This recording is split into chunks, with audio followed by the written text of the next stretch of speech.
Hello, welcome to a review from But Why Though. I'm Jason. I'm here with Swara, and if you can't tell from my little background here, we're super excited to be talking about none other than Transformers 1 today. Just a quick, what is your Swara just initial Yeah, reaction, top of the top of the peak kind of ideas here? I really enjoyed it. I was looking forward to a proper Transformers animated film. I think Transformers, by and large, works best in animation. Although I did enjoy Bumblebee, that live action movie, but otherwise, I've not enjoyed any attempt at a live action Transformers. Transformers 1 is, I mean, most of what I could ask for in a Transformers origin film. I thought it was overall fantastic. Yeah, I agree. We both saw this together actually, and we finished it and said, "No, this was great," right? Yeah, no, this was great. And I didn't really have any particular expectations going in, not any strong ones anyway. I don't have an extensive background with Transformers. I saw some of the earlier movies, live action in the 2000s. I've seen Bumblebee. God bless that little nepo baby Travis Knight. He really, he started it with animation, so maybe that's why Bumblebee was such a good Yeah. one comparatively. But I haven't really seen any of the older cartoons or read any of the comics, honestly. And so my only two really pieces going into this were one, last year, Paramount Animation, who is this bigger picture studio behind this movie, they put out TMNT, the first of these kind of legacy IP animated movies that they seem to have a pipeline they're building of. In fact, they said it after that movie came out and was really good, and I that's part of what had me trusting to an extent that this movie might be solid as well. They made it pretty clear, and maybe there's a little bit of a red flag I had, but they were like, Paramount said, yeah, this is such a successful formula. We're not going to make any new original movies anymore. We're just sticking with IP. And that did Yeah. concern me a little bit because, when you get trapped in the IP hole, sometimes creativity does not always flow.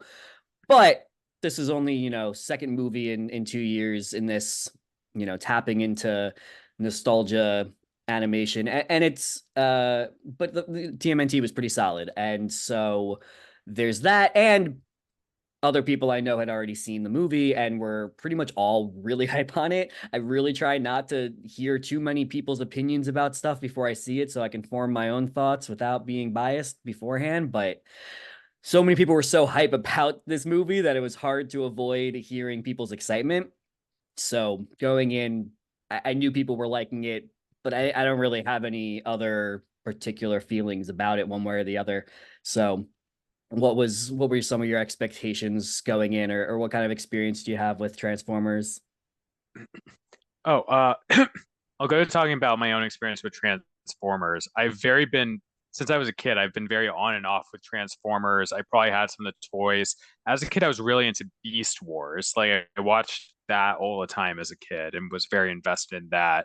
But as for mainline Transformers, I didn't really follow it too closely, but I no, but there were like animated series I watched here and there, and I was into the overall concept, but didn't really find a good jumping off point.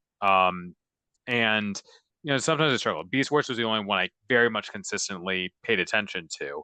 But I've always liked it. I've always, been interested in it. I've always wanted something that could give me a good primer on Transformers. And honestly, for me, this was it. I really wanted and was expecting, anticipating a solid animated film, something in the vein of Spider-Verse. Like you mentioned TMNT and now like Transformers 1. I really do feel like these are within the realm of IP, innovative animated films that are taking the source material, remixing it a bit, giving it stellar animation, and giving old and new fans a real treat. And I think this is the way you push these IP forward. I think, for example, over at Disney, there's so much recidivism going on all around. And you had a D23, them announcing sequel, reboot, and or live action. And it's just, and a lot of them just look terrible, to be frank. But when you look at these franchises that again are still within the IP realm, but are actually willing to take risks and be creative, like that's how you keep something alive. Otherwise, you're just going to, you know, be stale. And Transformers 1, if you haven't been into Transformers before, or you only have a passing knowledge of it, maybe like I had, or whatever, this is such a great jumping off point, and I'm certain it gives like older fans much to dig into, to revel in as well. And again, that the animation is beautiful. I'm writing in my written review for But Why Though, I'm calling this a maximalist animation. Like in the same vein as Spider-Verse, they're doing such incredible things like with the CGI, with just like the usage of the train that we see on Cybertron, and like the various directions it goes in, and just like goes outside the scope of imagination like that you would think a Machine City possibly could. It makes it so dynamic. It makes it so like just like nothing is static. It's just constant. You're constantly at the edge of your seat, waiting for the next fight, waiting for the next like part of Cybertron like that the characters are going to explore. And it was just so beautiful. And I can't commend the animators enough. Like this was absolutely amazing. Yeah, it's really clear that TMNT last year was very inspired by the Spider-Verse movies to break out of the standard bubbly head, kind of animation that we see a lot of in kids and young and teen animation recently. This movie doesn't necessarily have quite the stylized feeling that Right. TMNT had, but that's honestly okay. I think that if every movie tried to be hyper stylized, we'd get bored of that really Yeah. fast too. We'd be calling it all, pastiche of Spider-Verse. But it's gorgeously animated. And I mean, yeah, to your point again about that we're talking about the worry of getting too bogged down in, you know, we're in the era of IP. Everything is IP. The only thing successful is IP. As far as IP goes, this is a movie that, like you said, it's a really easy jumping on point. All the characters aren't even known by the names we know them as from the other movies or from other stuff we may have either consumed or passed by. But I'm sure you noticed in our theater too. We saw this at a combo press fan screening where there were a lot of people who were really excited every time a little reference gets made, in a way that like I felt excited because they were excited. Yeah. And I have enough passing knowledge from seeing other movies or just, being culturally aware that I got some of the references, didn't get them all, but never felt like it was an issue the way that sometimes these types of movies can kind of become a burden when you don't know every little Or thing about TV what's shows going for that on. matter. Yeah. Yeah. Yeah. No, it's like it was a great, I'm just gonna say it was a great fandom experience. It felt welcoming. It felt like not gatekeepy. It felt as though they were just, I mean, I don't know about Transformers fandom. I know like there are many toxic fandoms out there. I'm sure Transformers has theirs as well. But no, but just in general, like that's the vibe we need to be encouraging, of being welcoming, of like being open to new ideas, like changes in your IP. I'm just like, I have like, I mentioned Disney already. I have like the Acolyte, which I loved, and the toxic fans' reaction to that, and feeling like Lucasfilm catering to those fans, and like how frustrating that is, and how I'm just like, okay, this franchise is just going to stay static. Then that's how I feel about Star Wars, honestly, at least in on-screen media. But with something like this, I'm like, hell yeah, like I'm now down to be a Transformers fan, because y'all are actually doing new stuff, and you're again remixing the material and like allowing us newer fans in. So on like Yeah. that overall meta level, they did a great job. Yeah, a little something I've been thinking about a lot since we saw it, a little behind the scenes, because this is pertinent to some of my thinking around this, is like Swara and I saw this movie more than a month before it hits theaters. People in the press and fan worlds saw it even earlier than we did. And I think that it's because people have really strong opinions about the live action Transformers movies from the 2000s, 2010s. Most of them are negative opinions. Most Yeah. of them are very judgmental opinions. Most of them are opinions based on having not even seen half of the movies.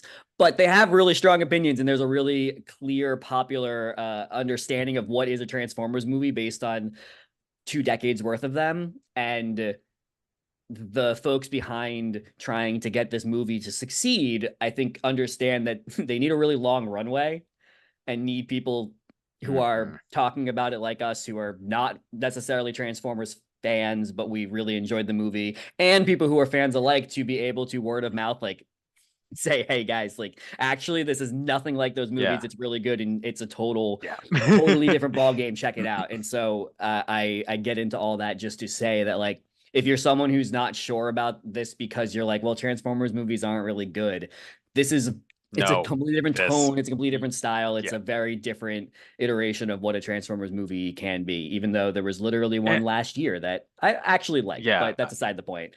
Um, we can gush on about. Honestly, like I feel like, sorry to interrupt you, but I just genuinely feel like Transformers works best in animation. When you have like all these various moving parts, when you have the actual transformation of the Autobots and Decepticons, when you have like this high range action, like it started as animated series, like in the 80s. And it's just like I don't think this is another problem I have like with so much IP right now, like making everything live action. That's not to say there aren't good live action adaptations out there, but like the insistence on it, the feeling that it's devaluing animation. But this Transformers 1 is honoring animation the best way. And like I will also say on that note, I hope that like animators behind the scenes are being treated well because we know that, I love Across the Spider-Verse, but unfortunately there were stories that came out about the treatment of like animators there and they're way too long hours, like just being worked, like to dust, etc. It's just like really unfortunate. So it's like just invest in and treat animators the best that you can, and we'll get amazing animation that, in my opinion, like often is better than live action. I think a lot of other people's opinion as well. So we'll see if like the executives listen, but they live in their own capitalist hellhole world. So we'll see if they do. Yes, but Why has a clear policy on join a union and general strike May 1st, 2028. But aside the point right now. So we can gush on about some of the good things. Let's get into them again in a sec, but we both really like this movie. What are a couple of things that were holding us back a little bit, maybe? Um, so I think that I actually want to talk about the characters and what I really did like. I think that Orion Pax and the relationship, the brotherhood he has with D16, voiced by Chris Hemsworth and Brian Tyree Henry, respectively, both amazing voice actors. I could barely tell it was Chris Hemsworth. Like, bravo, bravo. Um, I love the building up of their dynamic and understanding why they care about each other, with D16 being the more serious, hardworking bot, and Orion Pax wanting something more and driving them forward. I love like that dynamic between them throughout the film. What we see in the end, without giving too much away, is, a particular breaking point. Perhaps there could have, no, I think there was sufficient build up to it, but I feel as though we could have seen more of what happens after that breaking point. We get to that climax a little too late in the third act, if that makes sense, in which like the film only has like 10 minutes really to wrap this up. Let's wrap this setup up. So that pacing aspect, I think, could have been better for sure. Yeah, no, this is specifically what my one hangup really is as well. I think that if you know anything about Transformers, you know where this movie's heading. It starts with, Orion Pax and D16 BFFs, and we know who these characters become, and we know what the relationship becomes. And the challenge I was having is that it feels like D16 has to have two completely different characters that not they're not fighting with each other. They're not aware of each other. But one is the nice guy who's friends with Orion and is looking out for his friend and is trying to, get by. And, a little anxious, a little, has a lot of good characteristics. But then there's also the version of D16 that like on a dime can switch and get really angry or be really violent and be really like a different character almost all of a sudden. And that second character is necessary to help make sure that when the turn happens later, it's not like out of nowhere and not super sharp and strange. But because it's almost like there's a disjointedness between these two Hmm. personalities that isn't like it's not like he's warring with himself about who to be. It's like there's just these two characters and one of them wins out in the end and there was never even really a battle. And that's kind of how I've been processing that feeling. It doesn't Hmm. leave me in a bad place because of what expectations you have about the characters anyway. And by the time you get there, it's well acted, it's well thought through and well put together. But the journey does not feel as complete or as strong as maybe we wish it could be. But the thing that I really appreciate about that character, about really all of the characters, the whole movie is that this is a movie that's clearly designed to be accessible to kids, teenagers, as well as adults, and something that if you Feels read like my Spider-Verse. yeah, if you read my content here or anywhere really, like one of my big things with media that has children and teenagers in mind is that it can't treat them like they're dumb.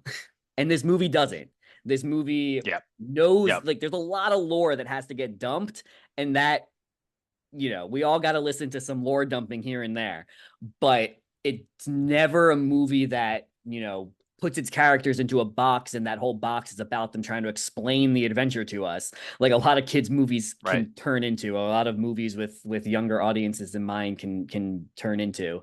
It lets us just see what's happening and Yeah. experience it instead of them shoving all of the information at us through Hmm. dialogue every 6 seconds. And that's And on it, really a huge part of what makes this a successful yeah. movie to me, beyond that it's, cool and looks good and has a good, everything else. Like it doesn't feel like it's dumbing it down for any particular audience, but also like isn't afraid to have cool action and have cool characters and complicated things going on. I think it goes down to less is more. You don't have to explain everything. You have to trust your audience, particularly your younger audiences, to understand the context of what's happening, but also intentionally withhold information to a degree that keeps them interested in this universe of like what other mysteries are out there, what may have explained this small aspect. You have to be careful with it because you don't want it to be like Star Wars, where oh yeah, we're just not going to explain this whole portion of this movie, and like you're going to have to read a book or like watch a TV show. I mean, like that's what Star Wars has become. It's like Yeah. that's why I love the There's Acolyte also because you like don't need that. But yeah, there's one plot. There's not six different things trying to yeah, happen at once. yeah, This is not yes, this yes, yes, TMNT yes. was like this too. We're like there's one plot, there's one goal. Everyone has their own different like personal character drives and needs and desires, but everything coalesces Hmm. around a single plot point that is easy to follow despite having some complicated lore around it and a number of different Yeah, characters that get introduced throughout it. But I think yeah, that less is more really helps this movie succeed to the point that when you get to the end, like you feel like you went on a really complete journey, and the places that the yeah. characters in the world and everything land feels satisfying. You know that they're probably planning on making more of these movies. I hope they do. It was great, and I'd be interested to see where things might go, but it never feels like you're just along for an IP ride to learn about this MacGuffin and then go find Hmm. the next one later. It's one complete journey and set of character arcs for everybody. It's great, and I think that while Orion Pax and D16 are the main characters, I really enjoyed the rest of the cast. Alita one, voiced by Scarlett Johansson. B127, he was hilarious throughout, played by Keegan Michael Key.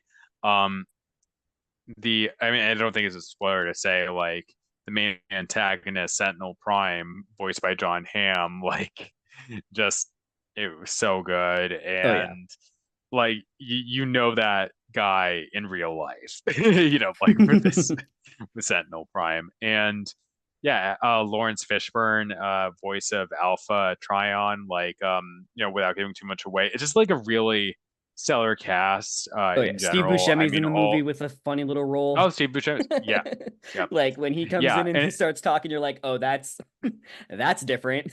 And it's funny. It's good. yeah, I keep going back to Brian Tyree Henry. You know, he voices Jefferson Miles's dad in Spider-Verse, and here he's just like he's such a gifted performer, both in his voice and like in his live action roles, and he gives a real powerhouse of performance here, and he's just like really the standout for me. I you know, it's funny because, you know, I we keep advocate these are like well-known actors, right? And you know, there's this discussion sometimes of like, and I do believe we need to be hiring and highlighting in these films of more full-on professional voice actors. At the same time, there are actors who really put in the work, as we see in this cast, to really drive home the voice performance. And like that's great. And I hope that like feeds into, hey, maybe we need to be respecting voice acting as a craft overall more and give voice professional voice actors more of their due. Like the John DiMaggios of the world, the Eric Bauzas, Jennifer Hale, etc., Grey DeLisle, like, you know, for them to be starring in these films as well. Uh, yeah, but like the voice cast here was like really fantastic, and I, as well as like respecting animation, like obviously they go hand in hand. Animation and voice acting need to like be highlighted and respected more in these films by executives. Yeah. Well, among these voice cast, like Chris Hemsworth is the one that I don't recall Mm. any other projects he's been in animated wise. He may have been in one or two here and there. Yeah, I'm The not rest of them sure. are Yeah. real, like the rest of them have been in many animated movies. Scarlett Johansson in particular, like for all the things that we can certainly say about her as as like someone, you know, taking roles, etc. She's in a lot of animated movies and Yeah. is truly a really great actor. I really do love her in a lot Yeah, of she's non-Marvel fantastic. movies, let alone I think she's good in those too, frankly. And Yeah. like Yeah. I was saying before, I actually didn't know that it was her in this role until we Right. just about to start recording and I went on IMDb because uh you know, most of the cast they're putting on enough of a little bit of a voice that you know you don't go, oh, that's just them. You know, the way that Hmm. the example I always give is um Donkey Kong in the Mario movie. I'm always like, that's just Seth Rogen. That's not Donkey Kong. Whereas, you know, even Mm. you know, Chris Pratt put on a voice or a voice was modulated. Keegan Michael Key, that was certainly a voice with Toad. They, you know, modulated it artificially, but like but speaking of which, my favorite character in this movie was certainly B127. Hmm. I I tend to sometimes I struggle with like, you know, the the juvenile I'm here because we need a character that the 12-year-old boys are going to think is funny. That doesn't always work for me. I don't really consider myself someone who's like got a sophomoric sense of humor, but this he really this character really did it for me. I laughed at every single one of his silly little jokes. I mean, it helps that like Keegan Michael Key is a really great comedian, and I do think pretty much everything I've ever seen him in Hmm. is hilarious.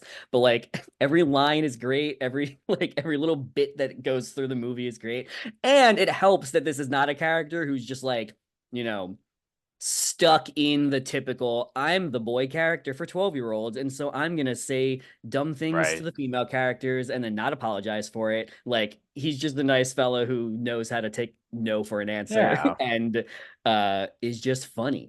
And I want more of that kind of character as that archetype in children Totally. teenage. Yeah. Well, we both love it, obviously. Any final particular thoughts?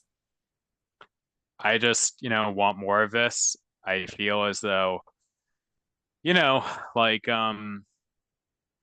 things in the industry are not looking the best. Reading an article in LA Times talking about how since the strikes, like unfortunately things are still pretty bad for writers and actors in Hollywood. Also, we may be on the cusp of an animation strike, actually very likely. So support the Animators Guild. All power to the union. Um, but looking at this, looking at TMNT, looking at Spider-Verse, looking at Puss in Boots: The Last Wish, um, I feel very hopeful for animation and film in the US. Uh, not from Disney, to be abundantly clear. They had, which I have still not seen yet, a aggressively mediocre movie in Wish, Yeah, which no, like not good. not good. And what was once a hallmark of animation innovation is now like corporate IP to a T. So like I'm not looking forward to most things coming out of the Disney company like movie wise. But Yeah, with what like again, Paramount Animation's doing with what Netflix Animation has done, like for example with Nimona last year, which was fantastic. The Sea Beast, again, Spider-Verse, TMNT, now Transformers 1. More of this, please. More of really just letting creators do their thing in these IPs. We should also have more original works. I want to see an original I idea, in animated form, or at least an adaptation from a book or something in animated form. So dare I say, knock on wood, I'm hopeful that, you know, hopefully if the animation guild gets what they need, then animation can have a brighter future as it deserves. And I love animation so much. Like support your favorite animators, support independent animators as well. And yeah, hopefully we get more movies like Transformers 1. yeah. Loved it. It was great. For all of the hope that I have for original and international animation Yeah, that'll be coming later in the year, this is a great one. It's one of the best animated movies I've seen so far this year, and totally. it's something that I hope studios who are in the IP doldrums look at as an example of a way to be creative, at least with IP. I don't want the whole world run by it. We're all getting tired of it, but if you're gonna do it, at least do it a little more like this. At least And try to do something original within the IP. yeah, here's my very final thought. I'm done with post credit scenes. We gotta stop. I love and respect all of the people that make movies and the credits that we watch before they get there. But Hmm. let's be real. One of two things is gonna happen. Either I'm ignoring them because I'm on my phone or talking to people I'm with, or if I care about who's in this movie, I'm gonna read the people who made this movie later when I'm not in the theater. Hmm. There's an end credit scene. It could have just been the last scene of the movie. It was good. It was a nice little scene. I'm excited for what it's telling us. This isn't about whether we should be teasing future projects. That's not the issue. It's literally put it at the end of the movie. Stop making me sit through the entire credits for it. Mid-credit scenes, cool. Have a little silly joke that happens after the Yeah. like. I do like when you have at the end of a movie, you've got the couple of moments of like, we're showing a little bit of extra animation and stuff that is, going through the first portion of the credits, and we get to celebrate, the movie and sit with our thoughts Yeah. and feelings about it instead of just rushing out of the theater. I actually think it's a really good tool for helping us sit there and dwell a little longer. Put a little Hmm. mid-credit scene, make us have a little chuckle. The one here is funny. I'm done sitting to the end of the credits just to see a little scene. Put it at the end of the movie, Yeah. and Very fair. yeah. So that's my silly little complaint. Movie's great. We loved it. Check out Swara's written review of the movie on butwhythough.net. You can catch us all over the internet at butwhythough or butwhythough PC, depending on which platform. Discord, come and argue with us about how you feel about this movie or other Transformers movies, and catch me at flatter_you on Twitter mostly. Anything you want to plug real quick? Yeah, just check out all of the great work at But Why Though. And yeah, we're recording this a few weeks before, or a week or two before the embargo lifts. So yeah, we've just got a lot of great stuff on there. So check us out. Awesome. Go see it. Go see it.